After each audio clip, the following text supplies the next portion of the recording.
Thank you, Mr. Biesmeyer. You know, I'll just continue. This is not about pro or against, being for development or against development. You know, Arizona has really strong private property rights, and that's a pretty good thing. So we don't tell you what to do with your house, but we also cannot stop a developer from developing land. And when I came here, many of the neighborhoods you all live in weren't here, and it was wide open spaces, and I'm grateful to the city councils back then that allowed development. They upzoned, yeah, they upzoned a lot, but they allowed development that raised the bar, raised the quality of life, added open space, increased the value of all of Scottsdale, and that's definitely what we're doing here today.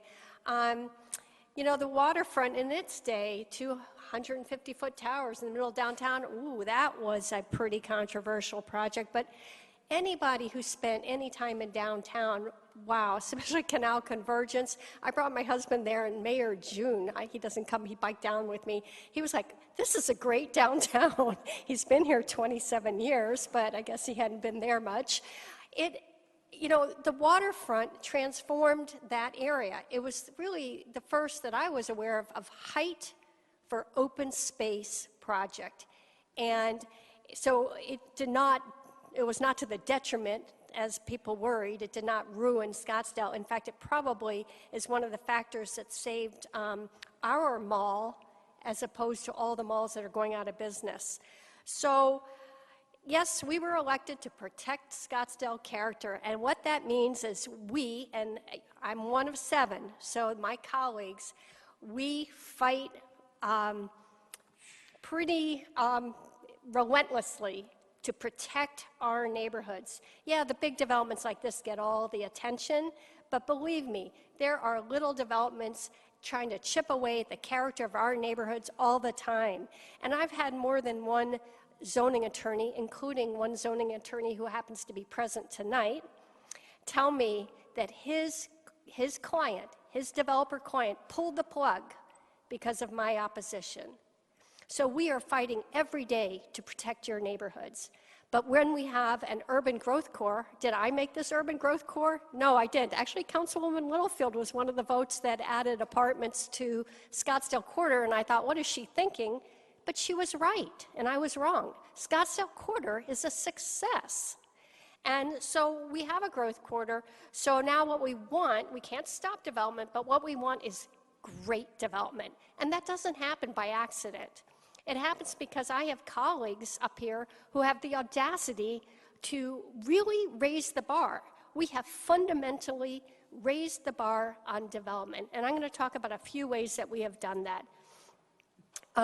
We have absolutely reduced heights and reduced the density from in the surrounding areas. The projects we have approved are often lower in heights than what would be allowed, and this one is about half the density of Scottsdale Quarter.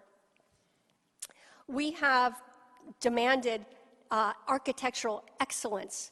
We have removed an incentive that gave developers financial and time considerations to build lower quality buildings, higher buildings, buildings that didn't adhere to our standards. We got rid of that.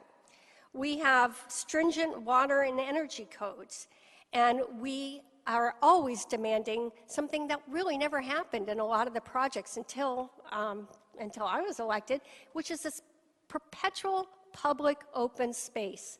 Scottsdale's value isn't because we have nice houses. There's nice houses in a lot of cities. Scottsdale's value is that for generations, the city council valued open space. And we have about 33% open space. But as we build infill projects, we don't own the land. We can't buy the land. The open space that we're getting in this development would cost us millions and millions of dollars.